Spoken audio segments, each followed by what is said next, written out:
Hey, this is Ben Solomon, and welcome to this episode of the Techno Leadership Show. In this episode, we are going to be talking about how to prepare for a tech manager interview. So, like I've done with previous interview preparation episodes, a lot of the things are going to be common to that because interview prep as such relies on the basics that you've done. But seeing as this is specifically towards tech managers, I'll go through the steps and also the few different things that are slightly different to the other roles. So, like I've said in season one of the most important things you need to do before applying for even the job is figuring out your strengths. To position yourself as someone who's unique and can create value in a unique manner for the business, and to position yourself as the right person for the job, you need to know yourself first. Skills alone is not enough. Skills get you fairly high up, but beyond that, understanding yourself and being able to show how that natural ability of yours is going to translate across to value that you create for the business is a very important thing that you need to do. So knowing your strengths, knowing your core values, all of that I've covered in season one is foundational before you even apply for the job. And then once you do all the strengths, weaknesses, all of that, figure out exactly the role you want to apply for. Team leader, technology manager, technology operations manager, engineering manager, whatever that role title is. And if you love a specific industry, look at that industry as well. And look at job descriptions of each of those to see what commonalities exist. What are they asking for? What do they expect of you to be the right candidate for the role? So once you get that, you can then look at what skills are needed, what you have, and what you need to bump up your skills and knowledge in. And you can then find courses, books, other resources to be able to learn from and to convert that knowledge into skills and wisdom. Find a way to practice that.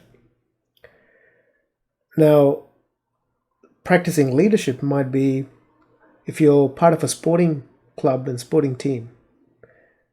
What if you apply to be part of their governance group or captain of a team or vice captain of a team? That helps you build some relationship skills, communication skills, and leadership skills. And that will come in handy when you're applying for a manager leader role. And then if it's technical skills, there's a lot of simulators and other opportunities for you to be able to practice those skills. For example, if you're learning Python, for example, you can build your own IoT device for home and, in the process, learn it. If you're wanting to go down the Linux line and you've been in the Windows server side of things, you can set up a Linux cluster at home and test and learn from there. A lot of my personal learning in my early days career came by setting up labs at home with Server 2000, Server 2003,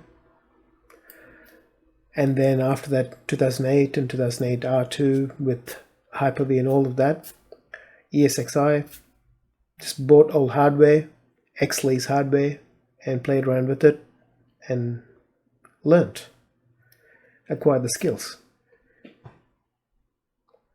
And then once you've done all of that and you've applied for the job, congratulations, you've been offered the opportunity to go and sell yourself in an interview. The interview is a sales conversation. Like, as much as you might be resistant to sales, you are there to sell yourself as the right and ideal candidate for that role, someone who would bring unique value to the organization and help them grow. So once you've understood your strengths, your skills, all of that, and you've put that into a CV and a cover letter.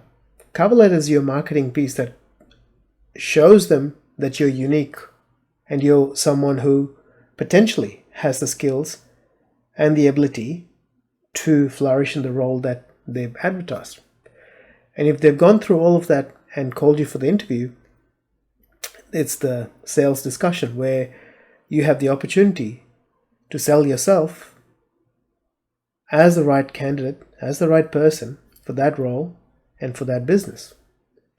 So make sure you have stories around the skills, the knowledge, and all that is required for the role.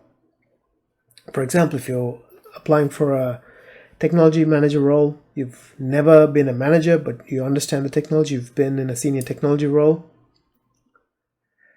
But outside of work, you've been the captain of a sporting team for 5 years or 10 years. So you know how to lead people. You know how to lead whatever the size of your sporting team is. Bring that up. You can utilize that to show how you manage conflict, how you manage relationships, how you coach your team members to get the best out of them. All of these things are part of a manager's role. And how if you've been in like the leadership groups of organizations, of clubs, either doing their treasurer work, secretary work, president work, whatever it might be, you've been in some form of leadership.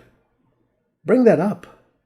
Hey, if given the opportunity, I've managed finances for the club. We had a budget of X $1,000 and we managed to get all these things done. We ran fundraisers to get in. So I understand all aspects of that and I understand your business. And then again, before you go for an interview, you want to know exactly what their business is, what are they selling, who are they selling it to, and how is your role going to support the business overall to create more value and make a difference. So you can highlight that saying, and based on all my experience there, I'll be able to come here and support your staff who are on the front line selling by supporting all the technology behind it so the business can grow and scale.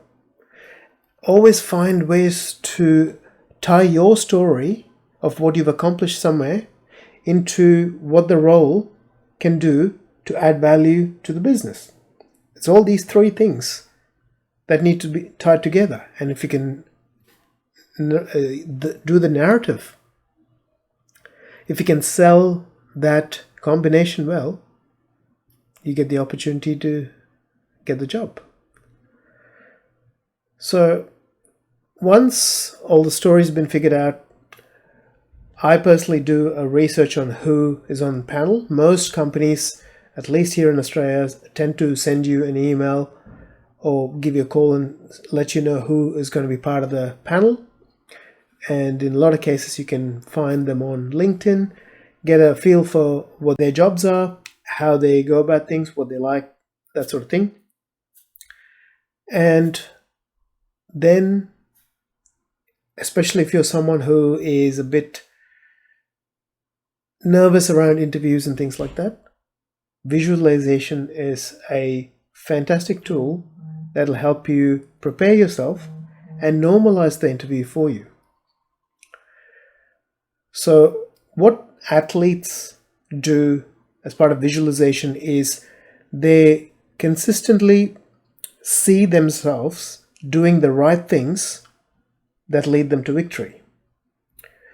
So what we have to do with interviews is see ourselves with the panel of people, them asking the usual questions that get asked for those roles, and us coming up with the right answers, the right stories, and right correlations between them that make them understand on a very non-technical level, very human level. Stories help people connect on a very human level. So on a very human level, they can understand that you are capable of managing conflicts, of managing the finances, of managing the team, managing projects, all of that.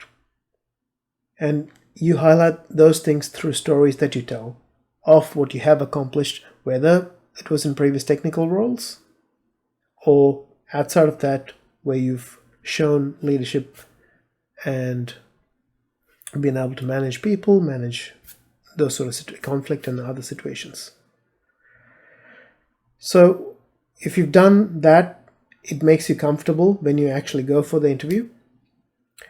And the other thing, if you're really nervous about interviews, and some people are, if you have a friend or a relative who can be sitting across the table and asking you questions so that you can formulate the answers well and feel more comfortable, use that as your option as to practice.